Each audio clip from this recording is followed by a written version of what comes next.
my true self and created spaces for me to attempt to affect social change, both within the city of New York and within the fire department itself. To my most important family, to my LGBTQ people who have helped me discover my authentic self, who have provided me with support when I needed it and have given me hope, so much hope, through the resilience of our community. I'm a product of the inspiration that many trans and gender variant people have given me. It is not one person. We are a community, we are a family, and no one does this alone. I'm very, very lucky to have my best friend here with me today, Shane Zaslow, who has been an inspiration to me as another trans person for over a decade.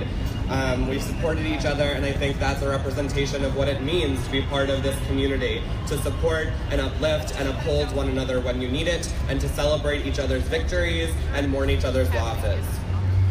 Here we are nearly 50 years after the Stonewall riots, and we still march for equality. We call it a march because our community still finds itself facing discrimination, and many members of our community are literally fighting for their lives. Trans women of color continue to live in an intersectional space in our society where they identify not just as LGBTQ people, but as women and as people of color. Those are groups who face continued battles for control over their own lives and destinies. We live in a society that would prefer that we stay in a closet or be easily explained away by a conventional normative culture. Much like that night in June of 1969, we are living in a climate today where it is just as important to show up and insist that we be respected, that insist that we be valued in our society, most importantly, not just here in the United States, but as we've seen across the entire globe. Although we live in a culture that would prefer us to fit easily into a binary or a box or a bathroom, we must demand that we write our own narratives and refuse to let others define us how they would like. As a trans woman, I can tell you that we are everywhere and we are everyone. We will overcome our roadblocks as we have done for many years because we deserve the same rights as all human beings. Visibility is a powerful act of resistance.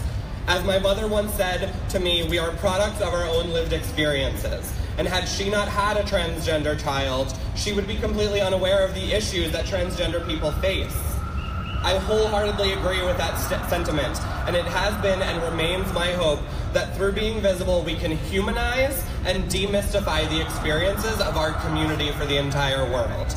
So to my LGBTQ family, show up, speak out, and love every different, unique, scary, wonderful human part of yourself. Because together, we are proud. Visibility and self-love remain some of the most powerful forms of rebellion, and we must continue to rebel and be proud. Thank you so much for this honor, to Heritage of Pride, to all the other Grand Marshals, and have a happy, wonderful, safe Pride, everyone.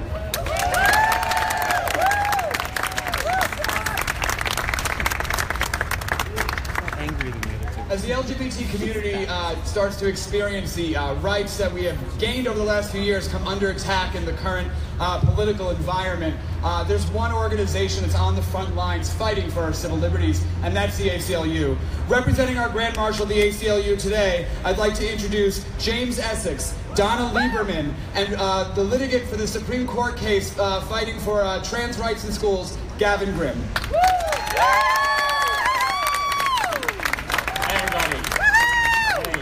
So I'm James. I direct the LGBT and HIV project at the National Office of the ACLU. And pleased and privileged to be here as a representative of the ACLU to accept this honor from Heritage of Pride. So many thanks. I'm here with Donna Lieberman, who is the executive director of the New York Civil Liberties Union, which is the New York affiliate of the ACLU. We are an organization with an office and an affiliate in every state, DC, and Puerto Rico, fighting for individual rights all across the country. And you'll hear in just a minute from Gavin Grimm, a courageous young man who will tell you his story. One of the greatest achievements of this country is our Constitution. Because our Constitution is what protects us from our government and ensures that our government treats all of us equally. But here's the thing about the Constitution. The Constitution is not self-executing. It doesn't protect itself. It requires individuals and, yes, organizations to stand up and make sure that we collectively live up to the ideals that were placed in that document so many years ago. And that is why I am so proud to be a part of the ACLU, an organization that was founded in 1920 to protect the individual rights and liberties protected by the Constitution. And we do that work for everyone.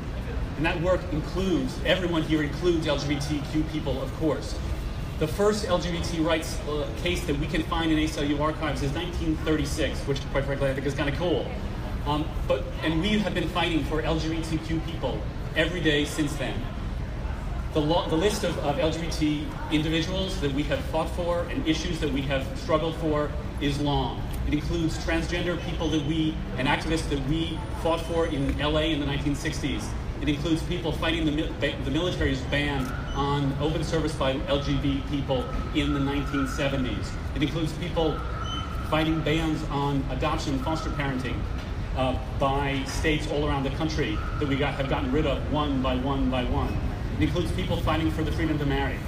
And from the first case seeking the freedom to marry, filed in the United States in 1970 by the ACLU of Minnesota, all the way up to Edie Windsor, who was a client of ours, and when she struck down the Defense of Marriage Act in the Supreme Court, and Jim Obergefell, whose case in the Supreme Court brought the freedom to marry to every state in the country. Our client list includes Gavin Grimm, who brought his fight with a high school in Virginia about restroom access all the way to the Supreme Court, and Chelsea Manning, who had her own fight with the United States military disciplinary barracks over access to transition-related health care. But one of the things that I love about the ACLU is not just its long and storied history of fighting for LGBT people. Also, I love the fact that it fights for everybody, because at this point in history, all of us, are under attack. Our basic freedoms and basic liberties are under attack, which is why it's an amazing thing that at the ACLU there are people who fight every day for racial justice, for immigrants' rights, for religious liberty, including for Muslims, people who fight against mass incarceration, people who fight against the over-policing of our communities, people who fight for women's rights and reproductive freedom. All of those issues are important to all of us. All of those issues are important to us as LGBTQ people, because we are people of every race, we are people of every religion, we are people from every aspect of the socioeconomic spectrum in this country. So today, as we all face such incredible challenges in our country, in our community, it's wonderful to bring all these things together and say that we together are the resistance. We together will stand up, and we individually and together will make a difference. Thank you very much.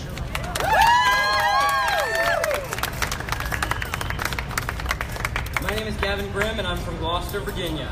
I want to thank Heritage and Pride for inviting me to be here. I'm so thrilled and honored to be at my very first New York Pride.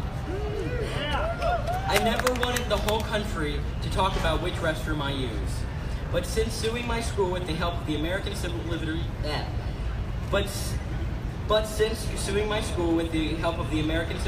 Union gave me this platform, I'm determined to use it as much as I can to try to make things better for other trans students in the future. I realized early on that this fight is bigger than me. This fight is for all transgender youth in America who are in school or one day will be. It is for the friends and loved ones of these youth who want these children to be happy and healthy, rather than at risk and in danger as so many trans people are. On the surface, my legal case is simply about whether I can use the boys' restrooms at my school, including when I go back as an alumni to football games and other events with my friends who are still there. But we all know that restrooms are not the real issue. Trans people are not a threat to anybody else in restrooms. The real goal of those who try to keep trans people from using the restrooms that are right for us is to keep trans people from living as our most authentic selves, to eliminate us from public life, to force us into hiding in the hopes that if enough people don't acknowledge our reality, we will no longer exist, but we are not going anywhere. Our opponents cannot stop justice, they can only delay it. I am so honored to be a part of a community so rich and so colorful and so important and so full of love.